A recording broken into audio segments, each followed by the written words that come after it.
Սիրելի հայրենակիցներ եւ պարոն Փաշինյան, վերջերս կառավարության նիստում հայտարարեցիք, թե դուք եւ ողջ պետական համակարգը տգետ է եւ 7 տարի մնացել եք նույն դասարանում։ Սա խիզախ խոստովանություն է, բայց ոչ ամբողջը։ Դուք ոչ թե 7, այլ 110 տարով եք հետ գնացել։ Եվ եթե 1915-ի ցեղասպանության սև էջը արձանագրվել է հայոց պետականության բացակայության պայմաններում, ապա Արցախի ցեղասպանությունը տեղի է ունեցել Հայաստանի անկախության եւ հենց ձեր իշխանության օրոք։ Իսկ պետական համակարգն ու ինստիտուտները չեն աշխատում կամ կաթվածահար են ոչ այնքան տգիտության պատճառով, ինչպես պնդում եք, այլ պատասխանատվություն չստանձնելու եւ պարզապես ձեր կառավարչական քաոսի եւ հուզական անկայունության զոհը չդառնալու համար։ Վստահ եմ, պարոն վարչապետ Նիկոլ Փաշինյան, որ գիտակցում եք, թե սուտ խոստումների եւ պետական շահերի ուրացման ինչ ժառանգություն եք թողնում եւ ցավոք շարունակում եք ճակերտավոր ձեռքբերումներ արձանագրել։ Ըստ Freedom House-ի վերջին զեկույցի Հայաստանը շարունակում է լինել գործադիրի ձեռքում կենտրոնացած կիսաազատ երկիր։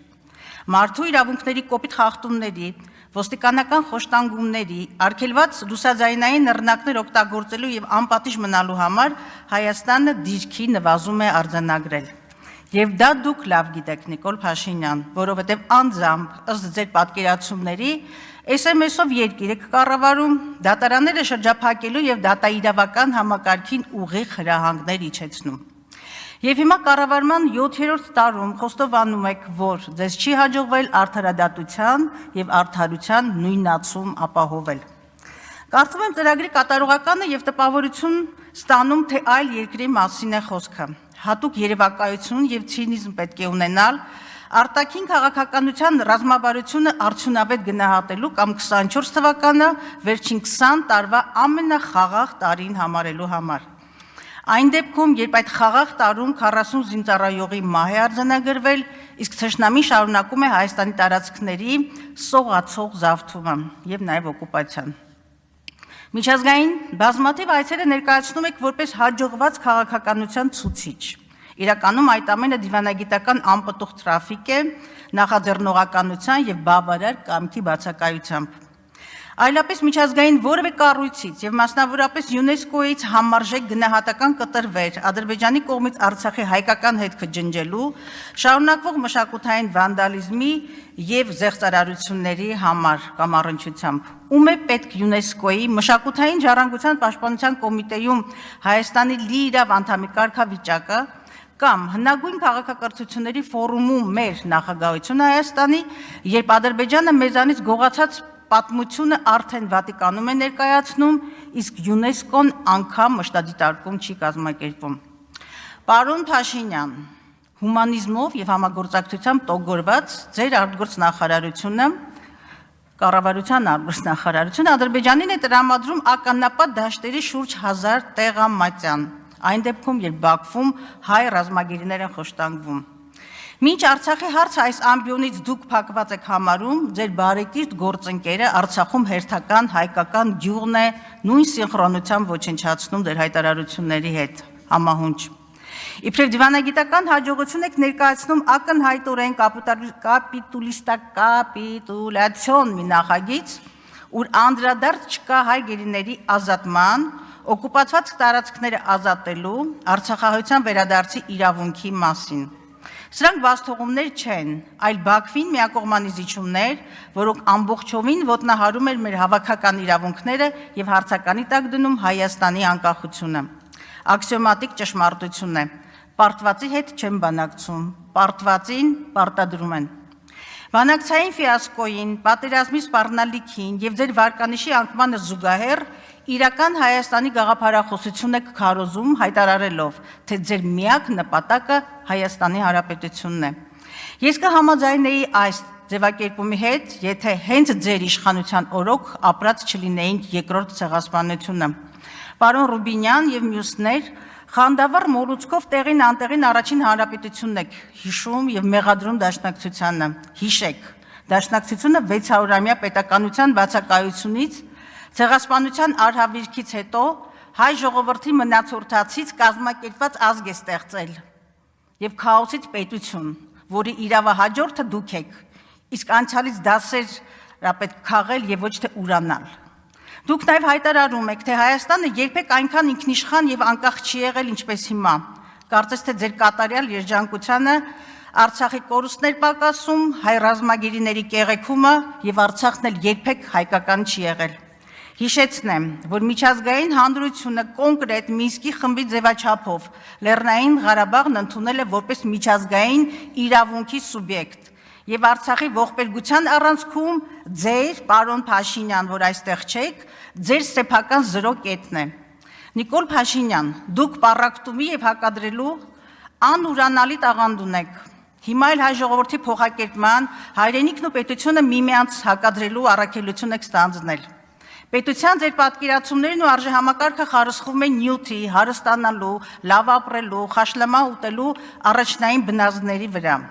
Գաղափարներ, որոնք ոչ միայն հակագիտական են եւ պրիմիտիվորեն սպառողական, այլև ապապետական եւ հանրային միտքը դեգրադացնող։ Իրական Հայաստանում չի կարող պատմական Հայաստանը չլինել, սա աքսիոմատիկ ճշմարտություն է։ Եվ դուք հայ մարդուն պատմական հայրենիքից զրկելու ոչ բարոյական, ոչ էլ քաղաքական իրավունք չունեք, Նիկոլ Փաշինյան եւ ձեր ողջ թիմը։ Իրականում այս ամենը ձեր պարտությունը արդարացնելու պարզունակ նպատակադրում է։ Եվ որպես սեփական ռազմավարական նպատակ դուք, Նիկոլ Փաշինյան, մատուցում եք նաև սահմանադրություն, նոր սահմանադրություն ընդունելու Ադրբեջանի պարտադրանքը։ Հիմա այն 3 միլիոն վարչապետի պիտակավորումը, հիշում եք 3 միլիոն վարչապետի մասին, դրանց պիտակավորում եք որպես պետականազուրկ մտածողություն ունեցողի եւ ձեր զուգընկերուհու հետ հավակնում եք նրանցից պետականակերտ ժողովուրդ կերտել։ Սա ակնհայտորեն նախընտրական քարոզարշավ է, վարչական ռեսուրսի, իսկ ավելի կոնկրետ ձեր գնահատմամբ տգետների ներգրավվածությամբ։ Իդեպ Երևանի պետական համալսարանը նորմալ սովորելու եւ ավարտելու պարագայում կարելի է ժամանակին ընկալել թե Խորենացու ողբը, թե Թումանյանի դառնացած ժողովրդոթվածաշարը, նաեւ Վանո Սիրադեղյանին Մաթեոսյանից զատել։ Եվ այնուամենայնիվ, ոչ միայն հանրային տրանսֆորմացիան չի ջնջի ձեր 7-ամյա իշխանության հետագիծը իրական Հայաստանը, որն է այդ Հայաստանը, Արցախի հայնազրկում, 5000 հայ երիտասարդների արյուն, արցախահայության ուրացված իրավունքներ, անվտանգային ճգնաժամ, պառակտված հանրություն ու նոր պատերազմի սպառնալիք։ Ահա սա է իրական Հայաստանը։ Եվ դուք 30-ամյա կայացած երկիր եւ դե ֆակտո ինքնորոշված Արցախ եք ժառանգել։ Կառավարության նիստերից մեկում այդ շենքին անհարիր ենթամշակույթով, պարոն Փաշինյան, աղմկում էիք, թե թող փորձի մեկը թփրտա։ Իրականում շատերն են թփրտում, որովհետև երկրում ամենաթողություն եւ անպատժելիություն է, եւ դրա ցուցիչը հանցագործությունների խայտառակ պատկերն է, ընտանեկան եւ կենցաղային բռնության աճ 168%-ով, ընտանեկան սպանություններ 333, թմրամիջոցների մաքսանենգություն 111%։ Դուք սիրում եք ավազի վրա տաճարներ կառուցել, դրանցից մեկն էլ 5 տարում 300 դպրոց, 500 մանկապարտեզի միֆն է, եւ այդ 3 տարում շահագրգռման հանձնված ընդամենը 40 դպրոցը։ Երկրորդ տարին անընդմեջ ԿԳՄՍ ոլորտի կապիտալ ծախսերի կատարողականը 40%-ի շրջանակում է, իսկ կրթության հաստատությունների հիմնում, նորոգում, կառուցում եւ այլն, այս ծրագրի կատարողականը 30%։ Կուզեմ հիշեցնել նաև, որ այս տարի ուսումնական տարին սկսեցին 10 դասագրքերի բացակայությամբ։ Մեկ այլ արկածախնդրություն ակադեմիական քաղաքանունով 13 միլիարդ պետական պարտք կուտակած երկրում ահռելի գումարներ եք ծախսում քաղաքի կառավարման, այդ ակադեմիական քաղաքի մասին է, կառավարման մոդելի կամ քաղաքաշինական նախագծման աշխատանքների վրա, այն դեպքում ուշադրություն, երբ բուն կրթության, կազմակերպման, բուհերի եւ գիտական հաստատությունների խոշորացման մշակված եւ հաշվարկված ռազմավարություն պարզապես գոյություն չունի։ Հայաստանը նահանջ է արձանագրել, սիրելի քպեականներ, նաև ձեր համար հաղթաթուղ դարձրած կոռուպցիայի ընկալման ցուցանիշում։ Միջազգային կազմակերպությունները բարձրաձայնում են դատական համակարգի կախվածության, կոռուպցիայի դեմ պայքարի անարդյունավետության, կառավարության ծախսերի անվերահսկելիության, ձեր թիմակիցների կոռուպցիոն սկանդալները կոծկելու, սելեկտիվ արդարադատության, ընդդիմադիրների նկատմամբ բռնաճնշումների եւ շատ այլնի մասին ժամանակը թույլ չի տալիս։ Եվ պարոն Փաշինյան, որ այստեղ չեք, դուք պարտվել եք եւ դրսում եկել եք, ուրեմն, պարոն որ այստեղ եք, որ եկաք, պարոն Փաշինյան, որ եկաք, Դուք պարտվել եք եւ դրսում եւ ներսում։ Ոստիկանական բռնապետությունը, համատարած ձախողումները, մեղավորներ նշանակելն ու հանրությանը համոզելը, թե